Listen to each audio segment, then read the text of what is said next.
Iran पर America ने ताबड़तोड़ एक के बाद एक 3 हमले किए, न्यूक्लियर साइट्स पर हमले किए। लेकिन अब सबसे बड़ा सवाल इस वक्त में यही है कि क्या वाकई अमेरिका के हमले ईरान पर जो किए गए वो कामयाब रहे भी या नहीं। 5 बड़े सवाल हैं जिन सवालों का जवाब डोनाल्ड ट्रंप साहब को देना चाहिए, अमेरिका को देना चाहिए कि क्या वाकई उनके हमले कामयाब हुए हैं या सिर्फ वो बुलडोजर लेकर के निकले और बुलडोजर लेकर के निकलने के बाद में उन्होंने जाकर के मकान के आगे का गेट तोड़ दिया, छज्जा तोड़ दिया। अमेरिका ने ईरान के ऊपर भी बड़ा हमला कर दिया है, लेकिन सबसे बड़ा सवाल कि अब ईरान क्या करेगा, क्योंकि शेर इतना खतरनाक नहीं होता, जब वो घायल हो जाए तो फिर वो हमला काफी खतरनाक करता है। इसी वीडियो के अंदर हम 5 ऐसे सवालों के बारे में बात करेंगे जो डोनाल्ड ट्रंप को देना चाहिए। और एक सबसे बड़ा सवाल दोस्तों कि अमेरिका ने ईरान के ऊपर जो हमला किया है उस हमले में ईरान का कितना नुकसान हुआ है, और या फिर ये जो हमला अमेरिका की तरफ से ईरान के ऊपर किया गया है, क्या वाकई में ये हमला सफलतापूर्वक ईरान के ऊपर हो पाया, क्या वाकई में इस पर जो कार्रवाई अमेरिका ने ईरान के ऊपर की है क्या उस मकसद में अमेरिका कामयाब हो पाया या नहीं। हमारे साथ वरिष्ठ पत्रकार मौजूद हैं, आप उनकी इस रिपोर्ट को देखिए। ईरान पर अमेरिका ने ताबड़तोड़ एक के बाद एक 3 हमले किए, न्यूक्लियर साइट्स पर हमले किए। लेकिन अब सबसे बड़ा सवाल इस वक्त में यही है कि क्या वाकई अमेरिका के हमले ईरान पर जो किए गए वो कामयाब रहे भी या नहीं। 5 बड़े सवाल हैं जिन सवालों का जवाब डोनाल्ड ट्रंप साहब को देना चाहिए, अमेरिका को देना चाहिए। 5 ऐसे सवाल हैं कि क्या जिसका वाकई जवाब उनके देना हमले चाहिए, कामयाब हुए हैं या सिर्फ वो बुलडोजर लेकर के निकले और बुलडोजर लेकर के निकलने के बाद में उन्होंने जाकर के मकान के आगे का गेट तोड़ दिया, छज्जा तोड़ दिया, बालकोनी तोड़ दी और वापसी आ गए कि बता करके कि हमने बुलडोजर से मकान तोड़ दिया है, या सचमुच पूरी तरह से मकान को ध्वस्त कर दिया गया है। दोस्तों, इस वक्त में जो खबर निकल करके सामने आ रही है और दुनिया भर में जिसकी चर्चा है, केवल भारत नहीं दुनिया में इसकी चर्चा है, क्योंकि अब ईरान क्या करेगा यह सबसे बड़ा सवाल है। अगर ईरान को आधे में छोड़ दिया गया है तो क्या अब ईरान वाकई अमेरिका को बताएगा कि गुस्ताखी करने का मतलब क्या होता है, या ईरान को वाकई बुरी तरीके से मारा गया है और अब ईरान एक जख्मी शेर की भांति पहले से भी ज्यादा खतरनाक तरीके से हमले करेगा। इस वक्त में इन सारे सवालों की चर्चा पूरी दुनिया में हो रही है, लेकिन पहले तो यही अभी सुनिश्चित होना बाकी है कि क्या अमेरिका की तरफ से जो हमला किया गया वो हमला सफल भी हुआ है, सटीक भी हुआ है या नहीं हो पाया है। यह इस वक्त में बड़ा सवाल है। हालांकि ट्रंप की तरफ से, अमेरिका की तरफ से जो दावा किया गया है वो दावा यह है कि हां, हमने हमले किए और हमारे हमले कामयाब हुए। ट्रंप ने, बेंजामिन नेतन्याहू ने यह बात अपने अपने देश को संबोधित करते हुए बात कही। ना केवल उन्होंने अपने सोशल मीडिया, ट्विटर के माध्यम से इस बात को लिखा है, बल्कि सामने आकर के प्रेस को बताया है, लोगों को बताया है। लेकिन कुछ बड़े सवाल, 5 बड़े सवाल जिनके जरिए अभी भी इस बात को लेकर के लोगों के मन में शंका बनी हुई है कि क्या यह हमला कामयाब रहा या नहीं। सबसे पहला सवाल, अमेरिका ने अभी तक हमले का वीडियो जारी क्यों नहीं किया। अमेरिका ने अभी तक सबसे बड़ा सवाल कोई वीडियो जारी नहीं किया है कि देखिए हमारे इस तरीके से प्लेन गए और वो प्लेन जाकर के बम गिराते हैं और बम के बाद में इस तरीके से वहां पर सब कुछ निस्तेनाबूद हो गया है। तो अभी तक अमेरिका का ऑफिशियल कोई वीडियो सामने नहीं आया है। यह सबसे बड़ी बात है। जाहिर सी बात है, अगर प्लेन गए हैं, बम वही रखा गया है, GBU-57 मदर ऑफ ऑल बम, इसके बारे में आगे मैं आपको थोड़ा बताने वाला हूं, तो अभी तक वीडियो जारी क्यों नहीं किया गया है। पहला सवाल सबसे बड़ा यही है। क्या आपको नहीं लगता बड़ा सवाल यही है कि वीडियो क्यों जारी नहीं किया अमेरिका ने। चाहिए था। और आज तो टेक्नोलॉजी में अमेरिका से आगे कौन है, और जब आप इतना बड़ा कुछ काम कर रहे हैं तो जाहिर सी बात उसका वीडियो बना है। तो अगर वीडियो बना है, वीडियो जारी नहीं किया है, तो वीडियो कहां है। क्या आपका हमला वाकई सटीक था या इसमें या फिर आप फेल हो गई, कोई चूक हो गई। पहला सवाल कि वीडियो अभी तक क्यों नहीं मिला है, वीडियो कहां है। यह सवाल आप बताइए कि क्या वाजिब है या नहीं। दूसरा बड़ा सवाल कि अमेरिकी की एजेंसियों ने अमेरिकी एजेंसियों ने अभी तक सैटेलाइट इमेज क्यों नहीं जारी किया है? देखिए दोस्तों, इस वक्त में मैं जहां खड़े होकर के वीडियो बोल रहा हूं, अगर कोई भी चाहे तो सैटेलाइट के जरिए इस दफ्तर की फोटो निकाल सकता है, आपके घर की फोटो निकल सकती है, आपके मकान की फोटो निकल सकती है, आपके फार्म हाउस की फोटो निकल सकती है, जहां पर भी जिस फैक्ट्री में आप काम करते हैं, सैटेलाइट के जरिए से हर तरीके की हर संभव की कोशिश करने के बाद सब चीज निकल सकती है। कल कैसी थी और आज अभी कैसी है, दोनों फोटो जारी हो सकती है। आप कम से कम अगर वीडियो जारी नहीं कर रहे हैं तो 2 सैटेलाइट इमेज जारी कर दीजिए कि कल फोर्डो के अंदर जहां पर हमला किया है वहां पर इस तरीके के स्ट्रक्चर मौजूद थे या इस तरीके के पहाड़ वहां पर थे और आज वहां पर ऐसा है, तो आप फोटो जारी कर दीजिए।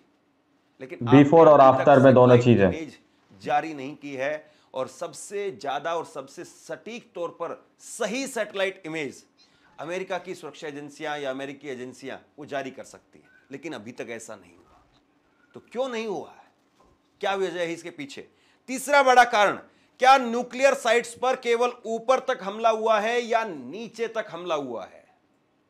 क्या यानी ऊपर हिस्सों में असला किया गया? न्यूक्लियर पावर साइट्स हैं वहां पर क्या आपने ऊपर हमला किया है, पहाड़ के ऊपर की चोटियां वो ध्वस्त हुई हैं, या वाकई जहां पर उनकी लेबोरेटरी है, जहां पर उनकी प्रयोगशाला है, वहां पर नीचे तक जाकर के आपने ध्वस्त किया है?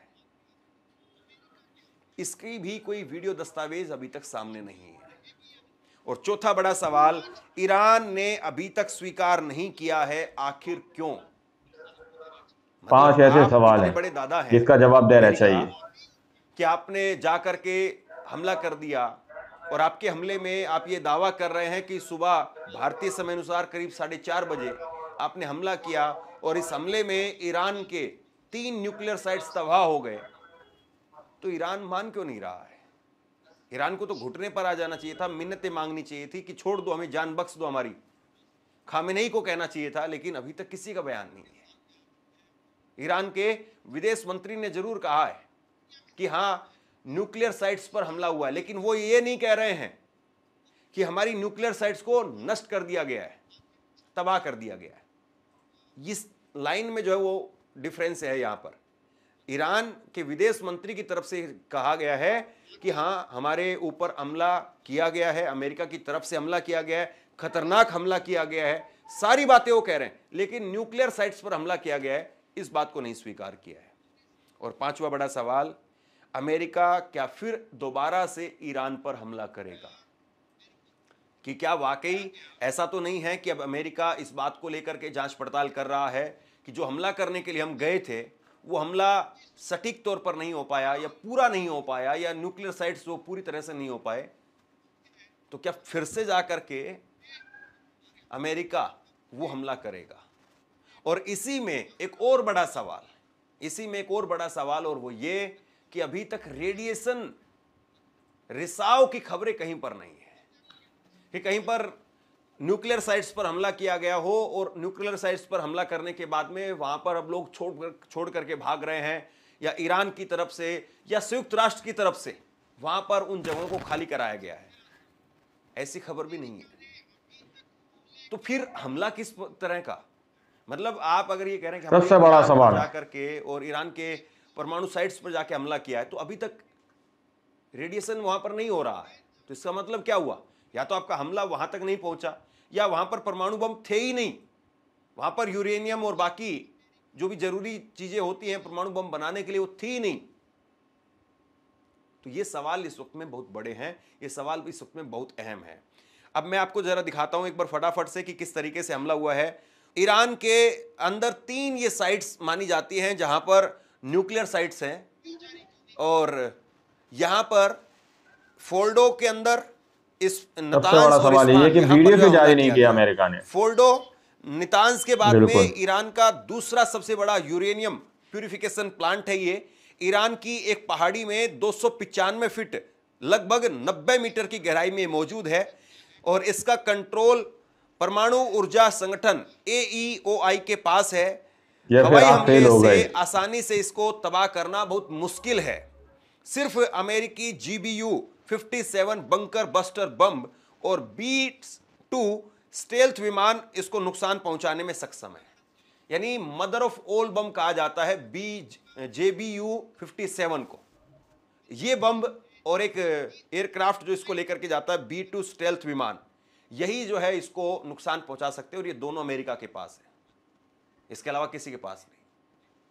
तो ईरान ने पूरी सोच समझ करके, पूरी रणनीति के साथ पहाड़ियों के अंदर, पहाड़ के नीचे 90 मीटर जा करके अपना प्रयोगशाला बनाई, सैटेलाइट के जरिए से हर तरीके की हर संभव कोशिश करने के बाद सब चीजें वो नष्ट नहीं कर पाया।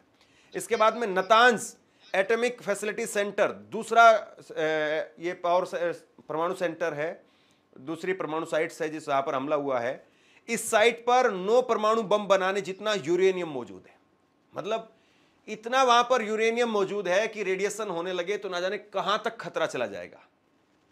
नातांज में एडवांस सेंट्रीफ्यूज लगे हैं, बिफोर और आफ्टर में दोनों चीजें। यूरेनियम 235 की सफाई होती है। इजरायली पीएम नेतन्याहू ने इसे ईरान का सबसे बड़ा परमाणु खतरा बता चुके हैं। तो यहां पर भी हमला हुआ है, लेकिन यहां की भी कोई तस्वीरें साइट्स पर नहीं है।